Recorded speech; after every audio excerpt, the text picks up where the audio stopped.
Hi అండి. అందరికీ నమస్కారం. Welcome to my channel. ఈ వీడియోలో ఏపీ విశ్రాంత ఉద్యోగులకు భారీ శుభవార్త. ఈఎల్స్ జమ తాజా సమాచారం విడుదల. పూర్తి వివరాలు ఈ వీడియోలో తెలుసుకుందాము. వీడియో అయితే ఎక్కడే గాని స్కిప్ చేయకుండా ఎండ్ వరకు చూసేయండి. అప్పుడే ఇన్ఫర్మేషన్ పూర్తిగా అర్థమవుతుంది. అలాగే వీడియో చూస్తున్న ప్రతి ఒక్కరు లైక్ చేయండి ఫ్రెండ్స్. ఈ వీడియోని తోటి ఉద్యోగ పెన్షన్ మిత్రులతో అయితే షేర్ చేయండి. కొత్తగా మన ఛానల్‌ని చూస్తున్నవారు ఇంకా ఎవరైనా సబ్స్క్రైబ్ చేసుకోకపోతే వెంటనే మన ఛానల్‌ని అయితే సబ్స్క్రైబ్ చేసుకోండి. సబ్స్క్రైబ్ చేసుకోవడం వల్ల నేను చేసే ప్రతి ఒక్క వీడియో మీ వరకు రీచ్ అవుతుంది. ఇక ఆలస్యం చేయకుండా వివరాల్లోకైతే వెళ్ళిపోదాము. ఫ్రెండ్స్, ఇక విషయానికొచ్చినట్లయితే ఆంధ్రప్రదేశ్ రాష్ట్రంలో పదవీ విరమణ చేసిన మన విశ్రాంత ప్రభుత్వ ఉద్యోగులందరికీ ఇది నిజంగా ఒక గొప్ప మరియు తీపి కబురు అనే చెప్పవచ్చు. గత కొంతకాలంగా పెండింగ్‌లో ఉన్న వివిధ ఆర్థిక బకాయిల కోసం ఎదురుచూస్తున్న పెన్షనర్ల ఖాతాల్లోకి ఇప్పుడు నగదు జమ కావడం ప్రారంభమైంది. రాష్ట్ర ప్రభుత్వం ఇటీవల విడుదల చేసిన సుమారు 7,000 కోట్ల రూపాయల భారీ నిధుల ప్రభావం ఇప్పుడు క్షేత్రస్థాయిలో కనిపిస్తోంది. ఈ నిధుల విడుదలతో కేవలం జీతాలు, పెన్షన్లు మాత్రమే కాకుండా గత కొన్నేళ్లుగా పెండింగ్‌లో ఉన్నటువంటి సంపాదిత సెలవుల నగదు మార్పిడి అంటే ఈఎల్ ఎన్‌క్యాష్‌మెంట్ సొమ్ము కూడా పెన్షనర్ల బ్యాంక్ ఖాతాల్లో నేరుగా అయితే చేరుతోంది. ఇప్పటికే చాలామంది విశ్రాంత ఉద్యోగులు తమ ఖాతాల్లో ఈ నగదు జమ అయినట్లుగా ధృవీకరించారు. ఒకవేళ మీ ఖాతాలో ఇంకా ఈ సొమ్ము జమ కానట్లయితే ఆందోళన చెందకుండా మరికొంతకాలం వేచి ఉండండి. లేదా సంబంధిత ట్రెజరీ కార్యాలయాన్నయితే సంప్రదించగలరని మనవి. అసలు ఈ సంపాదిత సెలవుల నగదు మార్పిడి అంటే ఏమిటి? మరియు దీనిని ఎలా లెక్కిస్తారు? అనే విషయాన్ని ప్రతి ఒక్కరూ సవివరంగా అర్థం చేసుకోవాలి. ఒక ప్రభుత్వ ఉద్యోగి తన సుదీర్ఘ సర్వీస్ కాలంలో అత్యవసరమైనటువంటి అత్యవసరమైతే తప్ప వాడుకోకుండా దాచుకున్న సెలవులని సంపాదిత సెలవులు లేదా ఎర్న్‌డ్ లీవ్స్ అని అంటారు. పదవీ విరమణ చేసే సమయంలో ఈ సెలవులను నగదు రూపంలోకి మార్చుకునే అవకాశం ప్రభుత్వం కల్పిస్తుంది. ఇది గ్రాట్యుటీ మరియు పెన్షన్ తర్వాత ఒక ఉద్యోగికి అందే అతి పెద్ద ఆర్థిక ప్రయోజనం. ఇది ఒక రకంగా ఉద్యోగి తన సర్వీస్ కాలంలో చేసిన పొదుపు వంటిది. ఈ నగదు మార్పిడి ప్రక్రియకు సంబంధించి కొన్ని ముఖ్యమైన నియమ నిబంధనలైతే ఉన్నాయి. వాటిని ఇప్పుడు వివరంగా అయితే తెలుసుకుందాము. సాధారణంగా ప్రతి ప్రభుత్వ ఉద్యోగికి ఏడాదికి 30 సంపాదిత సెలవులైతే లభిస్తాయి. వీటిని ప్రభుత్వం 2 విడతల్లో ఉద్యోగి సెలవుల ఖాతాలకు జమ చేస్తుంది. ప్రతి సంవత్సరం జనవరి 1వ తేదీన 15 సెలవులు, అలాగే జూలై 1వ తేదీన మరో 15 సెలవులు అవుతాయి. అయితే ఒక ఉద్యోగి తన సర్వీస్ మొత్తంలో ఎన్ని సెలవులు దాచుకున్నప్పటికీ పదవీ విరమణ సమయంలో గరిష్టంగా 300 రోజులకు మాత్రమే నగదును పొందేందుకు అర్హత అయితే ఉంటుంది. ఈ నిబంధనను 2005 సెప్టెంబర్ 16న విడుదల చేసినటువంటి జీవోఎంఎస్ నంబర్ 232 ద్వారా ప్రభుత్వం ఖరారు చేసింది. గతంలో ఈ పరిమితి కేవలం 180 రోజులు మాత్రమే ఉండేది. ఆ తర్వాత 240 రోజులకు పెంచి చివరకు 2005 పీఆర్సీ సమయంలో 300 రోజులకు పెంచారు. దీనివల్ల ఉద్యోగులకు ఆర్థికంగా మరింత లబ్ధి అయితే చేకూరుతుంది. ఒకవేళ ఒక ఉద్యోగి ఖాతాలో 300 కంటే ఎక్కువ సెలవులు ఉంటే వారికి కేవలం 300 రోజులు మాత్రమే నగదైతే ఇస్తారు. కానీ ఒకవేళ ఎవరికైనా 300 కంటే తక్కువ సంపాదిత సెలవులు ఉంటే పరిస్థితి ఏమిటి? అటువంటి సందర్భంలో ప్రభుత్వం ఒక గొప్ప వెసులుబాటైతే కల్పించింది. ఖాతాలో ఉన్న సంపాదిత సెలవులకు తోడుగా తక్కువ పడిన రోజులను వారి వద్ద ఉన్నటువంటి అర్ధవేతన సెలవుల నుండి భర్తీ చేస్తారు.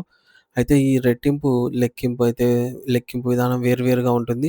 దీనిని మనం ఒక ఉదాహరణ ద్వారా స్పష్టంగా అయితే అర్థం చేసుకుందాము. మొదటి సందర్భంలో ఒక ఉద్యోగి రిటైర్మెంట్ సమయానికి సరిగ్గా 300 రోజుల ఎన్‌క్యాష్‌మెంట్ కలిగి ఉన్నారని అనుకుందాము.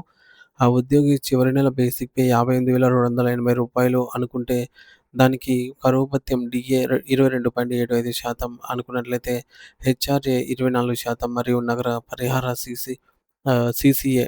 1,250 కలిపి మొత్తం గ్రాస్ సాలరీగా అయితే లెక్కిస్తారు. ఈ లెక్కన రూ. 58,280 బేసిక్ పే ఉన్న ఒక వ్యక్తికి డీఏ అనేది 13,259. అంటే మనం డీఏ 22 పాయింట్ అనుకున్నాం కాబట్టి 22%తో. ఇక హెచ్ఆర్ఏ వచ్చేసి 24%తో అనుకున్నాం కాబట్టి రూ. 13,987 అవుతుంది. వెరసి మొత్తము నెలవారీ జీతం వచ్చేసి రూ. 86,776 అయితే అవుతుంది. ఇప్పుడు ఈ మొత్తాన్ని 30తో భాగించి ఆ వచ్చిన దాన్ని 300 రోజులతో గుణించాల్సి ఉంటుంది. అంటే సులభంగా చెప్పాలంటే జీతాన్ని 10 రెట్లు చేయాలి. దీనివల్ల ఆ ఉద్యోగికి సుమారు రూ. 8,67,760 భారీ మొత్తం నగదు రూపంలో అయితే అందుతుంది.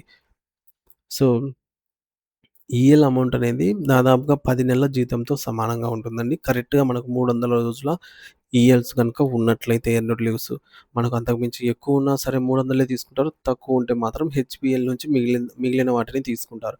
హెచ్‌బీఎల్‌లో కూడా లేకపోతే లేదా మొత్తానికి అందుబాటులో లేకపోతే ఎన్నైతే ఈఎల్స్ మరియు హెచ్‌బీఎల్స్ ఉన్నాయో వాటిని గరిష్టంగా 300కి దాటకుండా లెక్కించైతే తీసుకుంటారనమాట. గరిష్టంగా ఎంత అమౌంట్ వస్తే అంత అమౌంట్‌ని మనకైతే జమ చేస్తారు. ఈ మనకు ఉన్నవి ఉన్నట్టుగా 300 రోజుల నగదు సెలవులు ఉన్నట్లయితే, ఈఎల్స్ ఉన్నట్లయితే ఖచ్చితంగా మనకు 10 నెలల అక్షరాల 10 నెలల సాలరీ అనేది వస్తుందనమాట. ప్రస్తుత బేసిక్ పే ప్రకారంగా 10 నెలల సాలరీతో సమానంగా అయితే రావటం జరుగుతుంది. మరి ఇక ఇది ఆ ఉద్యోగి రిటైర్మెంట్ తర్వాత ఈ అమౌంట్ అనేది పెద్ద ఆర్థిక భరోసానైతే ఇస్తుంది. రెండవ సందర్భంలో ఒక ఉద్యోగి కేవలం 250 రోజులే సంపాదిత సెలవులు ఈఎల్స్ ఉండి మిగిలిన 50 రోజులు హెచ్‌బీఎల్స్ నుండి తీసుకోవాల్సి వస్తే లెక్క మారుతుందిక్కడ. ఇక 250 రోజులకు పైన చెప్పిన విధంగా పూర్తి జీతం ప్రాతిపదికన లెక్కిస్తారు. కానీ మిగిలిన 50 రోజుల హెచ్‌బీఎల్స్‌కు హాఫ్ పే లీవ్స్ కాబట్టి వీటికి మాత్రం కేవలం బేసిక్ పే మరియు డీఏలలో సగం మాత్రమే తీసుకుంటారు. ఇక్కడ హెచ్ఆర్ఏ మరియు సీసీఏ అనేవి వర్తించవు. ఇక్కడ పరిగణలోకి తీసుకోరనమాట. దీనివల్ల 300 పూర్తి ఈఎల్స్‌తో ఉన్న వారితో పోలిస్తే హెచ్‌బీఎల్స్ ఉండేవారికి వచ్చే నగదు కొంత తక్కువగా అయితే వస్తుంది. అయినప్పటికీ సెలవులు లేని వారికి ఇదొక మంచి ప్రత్యామ్నాయంగా అయితే ఉంటుంది. అంటే ఈఎల్స్ లేని వారికి, ఎర్న్డ్ లీవ్స్ లేని వారికి ఈ హెచ్‌బీఎల్స్‌లోంచి తీసుకోవడం కొద్దిగా ప్రత్యామ్నాయంగా అంటే కొద్దిగా మేలు చేస్తుంది కానీ ఈఎల్స్ ఉన్నంత అమౌంట్ అయితే రాదు. మరో ముఖ్యమైన విషయం ఏమిటంటే, పదవీ విరమణ సమయంలో పొందే ఈ సంపాదిత సెలవుల నగదు మార్పిడి మొత్తంపై కూడా ఎటువంటి ఆదాయ పన్ను, ఇన్‌కమ్ టాక్స్ అనేది ఉండదు. ఇది పూర్తిగా పన్ను మినహాయింపు పొందినటువంటి సొమ్ము. కాబట్టి ప్రభుత్వం ఇచ్చే ప్రతి ఒక్క రూపాయలకు 10 పైసా కూడా నేరుగా ఉద్యోగి చేతికి అందుతుంది. ఎటువంటి డిడక్షన్స్ కూడా ఏముండవు. టాక్స్ కూడా పడదు కాబట్టి. రాష్ట్ర ప్రభుత్వం ఇప్పుడు విడుదల చేసిన నిధులతో ఇటువంటి ఎన్నో పెండింగ్ బిల్లులు పరిష్కారం అవుతూ ఉండటం, ఏపీజీఎల్ఐ, జీపీఎఫ్ మరియు ఈఎల్ బకాయిలు ఒకదాని తర్వాత ఒకటి జమ అవుతూ ఉండడంతో విశ్రాంత ఉద్యోగుల కుటుంబాలలో అయితే ఆనందం వ్యక్తమవుతోందనైతే చెప్పవచ్చు. సో, ఫ్రెండ్స్ మీరు కూడా మీ యొక్క ఖాతాలను ఒకసారి తనిఖీ అయితే చేసుకోండి. చాలామంది మిత్రులు మనకు మెసేజ్ ద్వారా, ఈమెయిల్ ద్వారా అయితే అడుగుతూ ఉన్నారనమాట. ఈఎల్స్ జమ కాలేదు. ఇంకా ఎప్పుడు అవుతాయి అని జెప్పేసి. లాస్ట్ ఇయర్ రిటైర్మెంట్ అయిన వారికి కూడా ఇంకా ఇంతవరకు ఈఎల్స్ అయితే పడలేదు.